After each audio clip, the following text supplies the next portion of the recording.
Hi everyone, you're welcome back to Afrique. My name is Kemi Omorugbe, in case you're new here. In this video, we'll be discussing how to build an online presence as a fashion designer or a fashion business owner or a fashion teacher. I hope we all understand how important it has become as a business owner in this age and time to have an online presence. It's not something you can negotiate any longer because people want more convenient ways to do things, like more convenient ways to shop, more convenient ways to learn, and you have to provide such solutions for your clients. Let me start by suggesting some platforms you can leverage on as a fashion designer. These platforms can help you display your good. It can help you in marketing. Some of them can act as a catalog where you can direct your customers to go see your previous work. One of fashion designers' all-time favorite is Instagram. You know that Instagram is a very visual platform, so from when Instagram started, it has been very attractive to fashion designers and also those who want to make outfits. Like, people easily go on there.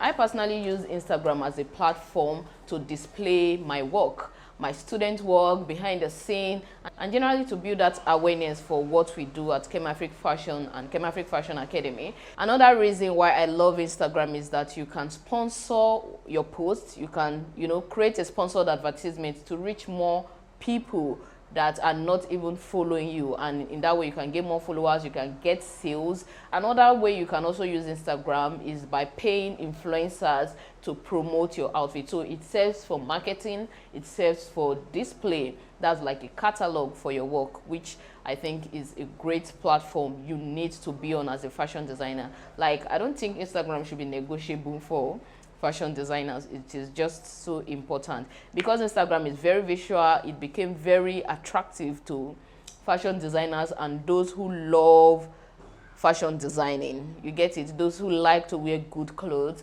and all that. It was just very attractive to them that they now come there to search for inspiration and also to buy from those who sell such. Another platform that I think is very important, especially if you're a fashion teacher.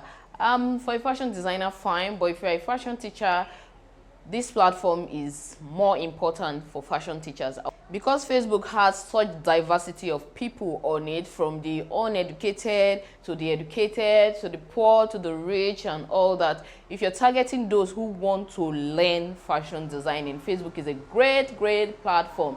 Like I said, Instagram is better for fashion designers to display and to sell, but Facebook is better, in my opinion, for teaching purpose.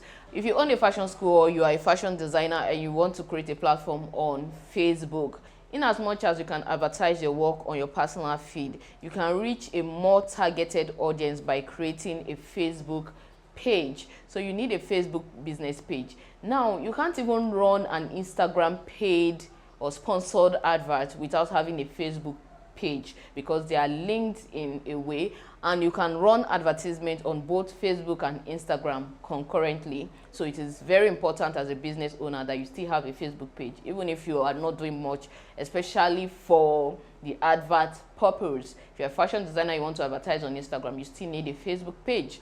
On Facebook as well, you can decide to create a group, especially if you're teaching.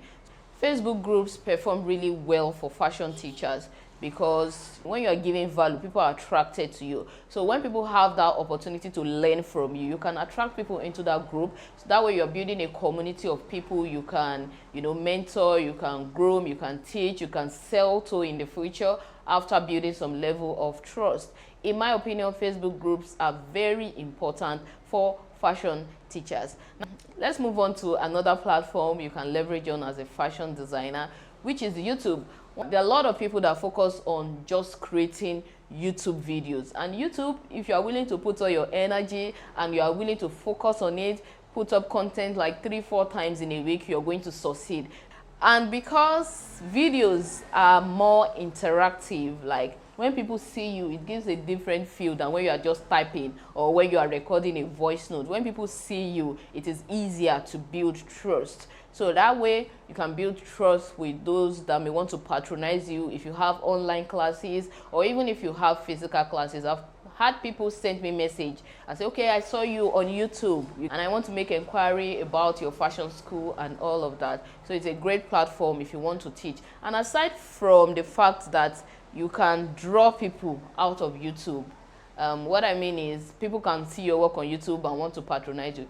YouTube in itself is a business. Like I said earlier on, there are people that do YouTube full time.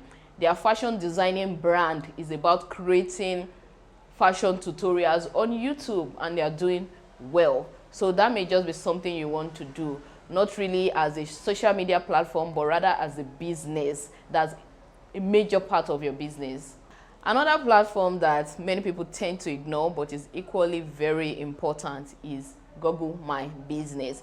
Although recently Google pushed out a message that Google My Business app will no longer be existing independently, but rather it will be integrated into the Google Map. Okay, either ways, you have a page for your business that you can put information, you can put pictures, you can put your student work, you can advertise and put a price on it, payment details and all of that. Google will allow you build a website for free. Okay, a kind of website, even though it's not fully yours because it is still .google.something. But trust me, when people go on Google to search for things, let's say fashion school in Benin City, they are going to find Hemafric because we are listed in the Google business. And also, when people are trying to locate our physical space, they can easily use Google Map to locate it, because once you input your address into that platform, sorry about the noise if you can hear that. And the same way you update all your social media platforms, you should also do that for Google, because the fact that you are engaging more with the sites can help you rate higher and people can easily find you in the top part when they search. Aside from that, there's also an opportunity for you to advertise even on Google. The same way you can advertise on Instagram and Facebook, you can also advertise on Google. These adverts that you see on YouTube or that you see when you are browsing on your Chrome or whatever browser you are using, they are paid advertisement under Google. Okay? And you as a small business owner can also do that. It's not only big companies that are allowed. Everybody is welcome. Now the last but probably not the least is TikTok. So TikTok is, you all know TikTok, right? So TikTok promotes short format videos a lot. And news has it that it's easy to grow on TikTok. I'm on TikTok, but I'm not very active on TikTok. If you're a fashion designer into ready to wear, you will find TikTok very useful. You can use some of the audios, effects, and all that the platform comes with to create very engaging videos that will make people interested in what you're selling. Let's say you created a collection and you want to show us all the style in it. You can just follow one of the music, and it is very engaging. It is short and very engaging. You can make use of transition and all that. So you are more likely to go viral on TikTok than any other platform. Like, I don't know how they do it, but they push those content out. But as a fashion teacher, that's not to say you cannot make use of TikTok. Yes, you can make use of TikTok. What can you do? You can show us your process. Let's say you are creating a corset. You can show us when you draft the pattern, when you transfer it. Just short clip and combine them together into 1 minute. I learned you can do up to 3 minutes now. Correct me if I'm wrong in the comment section. And then you put it up on TikTok. 1 or 2 people may be interested in what you're doing, and especially if you get to show us the final look and we love it, we can come patronize you. So another way you can make use of TikTok, apart from showing those short process, you can do an actual tutorial, but it should be like a short tutorial. You can say how to fix a zip. So you're showing us the video and you're layering your voice over it. That's, you're using a voiceover just to explain what is happening. So I've seen some like that. So do this and then you put your zip this way, but it should be very short because it will be difficult for you to edit a long video to 1 minute or 3 minutes. All right, guys, so thank you for watching this far. If you watch this video this far, please drop victory in the comment section so I can properly appreciate you. Thank you so much. God bless you. I hope you have picked a thing or two from here. Hopefully we'll be seeing you in the next video. Bye.